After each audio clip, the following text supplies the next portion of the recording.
Hey everyone, this is Joe with Southeastern Frontiers, and today we are at Rickwood Caverns State Park near Warrior, Alabama, and we are touring the Rickwood Caverns. So come along and check it out with us. It's gonna be fun.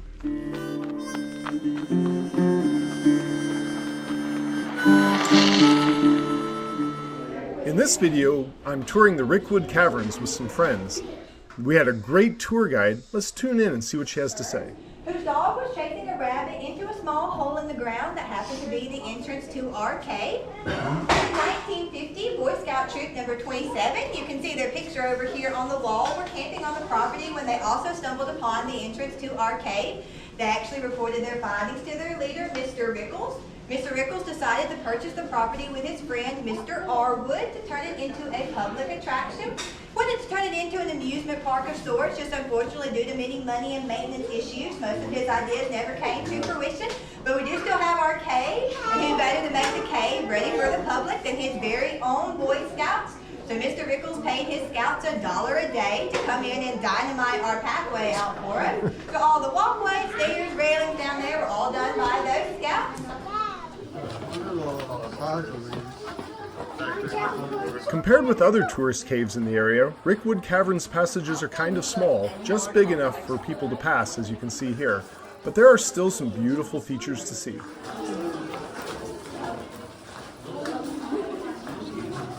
We just stopped here to point out a couple formations we're going to be seeing throughout the cave. That way y'all are able to identify them. Go and take a look up here. This is what we call a stalactite with a C because they hang tight to the ceiling. Now may notice all this water dripping down through here. This water was once rainwater. It dripped down through the soil, and as it does, it becomes a little bit acidic. So once it reaches the limestone layer of our cave down here, it's actually able to dissolve it a little bit and pull down all of those calcite minerals with it. Look, I've done it. That bulb light is just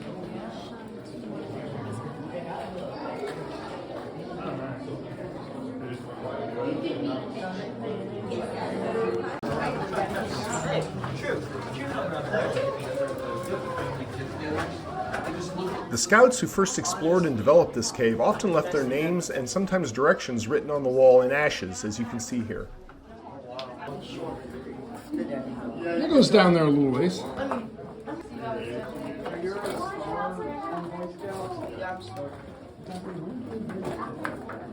Based on like requirements. I cannot imagine in current well, you have to think. You get wide. I don't know what's down there. Some kid probably doesn't. At one point in time, Alabama was up underneath the shallow ocean, so most of the walls and ceilings that you'll see through here is fossilized coral reef. Something also interesting to point out is this hallway back behind me here. You may have seen the display case in the Nature Center for a fallout shelter, because during the 1950s, during the Cold War, the government did deem every cave in Alabama suitable to be a fallout shelter in the event of any nuclear activity. So they brought in 9 tons of food and water and stored it right back here in our cave. They said that this supply could feed 3,000 people for 14 days. However, they grossly miscalculated the oxygen supply level in our cave. So for 14 days, it can only comfortably hold about 1,100 people. At least part of the I don't get it. And I asked that. I just know your lights. But that also. right out there. Just climbed up. Touche, but still. I go in and buy it, which was also wrong. Just, there's a lot of Hey Joe, get in this. there's a lot of reasons why. All right, mine. Yeah, it's like, but they're. Oh yeah. That's amazing. I'll send it up. Are you sure? I feel like get the whole view over here. Yeah, it's not that big a hole. That's a pothole in downtown Birmingham.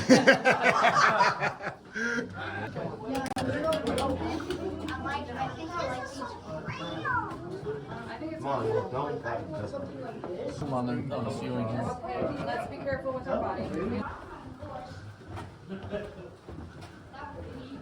Yeah, Ready?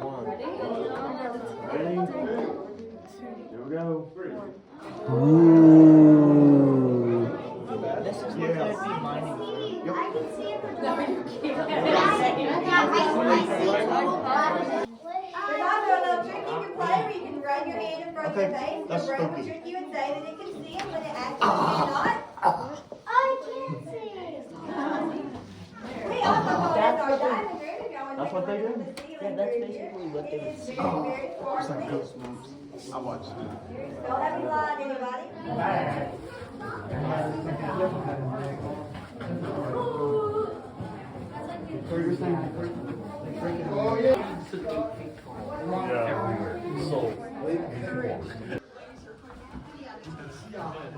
That must be the way out.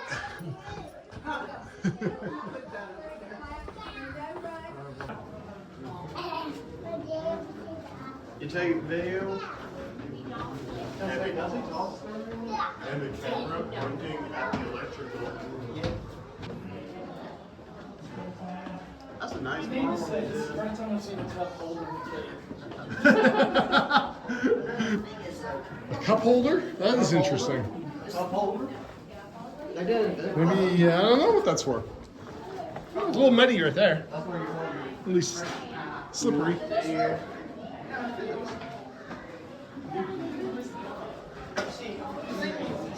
Look how big this one is. Yeah, he's videoing. So the scale was up there once. Yep. Well, how do you think they got the lights up there? They just climbed. Well, it can be possible that people with water. Hey, look. This is a good Wow, that's actually very pretty up there. Yeah. That was very nice. How do they even manage that? Hey, watch out. Slick. Well, you could get that with just a ladder. Yeah, that's just a. Look at this flowstone here. We're going under a flowstone. You're seeing the slices of layers inside the flowstone. That is very cool. Yeah, so this flowstone started back there and gradually grew towards us, going this way, until it got here, and then the water stopped running for some reason. It went underneath it, and so it eroded out, and you can see the layers of the flowstone, like tree rings. I guess this is where they. Well, it could be just that the water shifted and ran down here then. See here, this is a flowstone also. This is a small flowstone right here. copper in that, in whatever the heck. Or it's algae from the lights being shining on it all the time. That's true. Okay, good point. Yep. Oh, that's different. That is just gravel. That's a different That's layer. different. All these layers here, it's like stuff washed into the cave maybe. See, like up there, all the debris flows? Yeah. I bet those are debris flows. Oh, yeah. Yeah. Yeah, I think a lot of mud mush. Washed in and then eroded out underneath it. Yeah, so there's a river that used to run up on top up there. It washed in all that rock. You see the gravel or chunks of stone. And then at some point, there was water running under here that joined with it, caved in with it. Oh yeah, that's how these. And then now these are formed more recently by flowing down the wall. This is a wooden area. We've got a walkway here to go over the Oh, mud. look, this is another glowstone. Yeah, I see that. I was just looking at that. Cave bacon. Wait, where?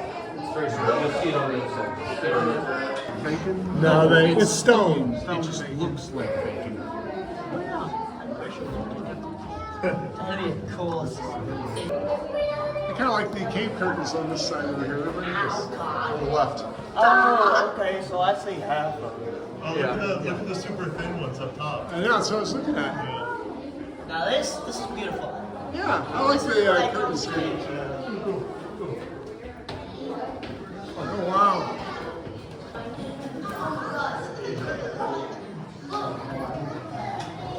Still growing. Except you can see all the water on it. It's still growing.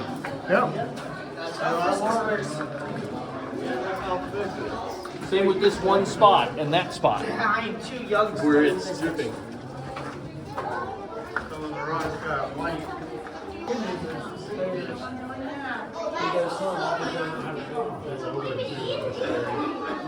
I know, that's the part I don't like.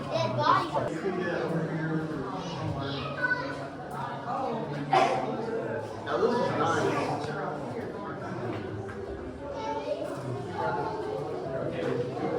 You can see the cracks, you can see the water gets through.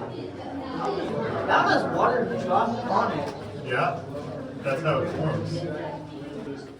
All I have right. very wet shoes. There are now steep wooden stairs here, which could be a little slippery with our wet shoes. I'm saying, imagine me in this cave. Water.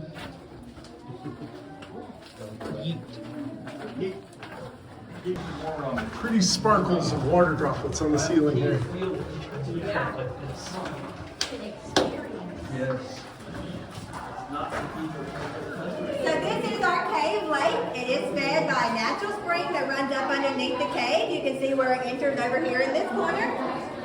You may also notice this pipe right here. This pipe we do use to pump thousands of gallons of water into our swimming pool. So our pool is cave fed. We had a team of divers come out in the late 1980s. They made it about 25 feet back and 60 feet down before they had an equipment malfunction, had to come back up to the surface.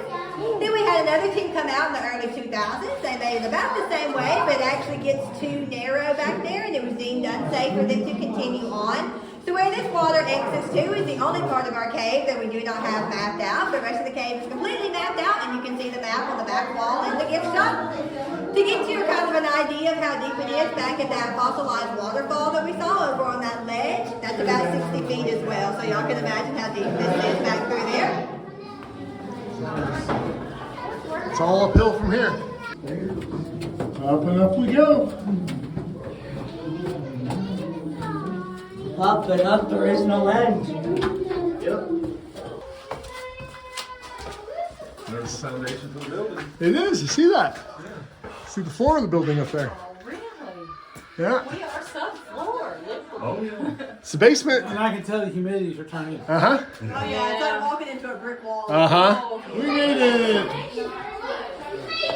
Back to where we started. Yep. Back where we started. So now you can use your broom.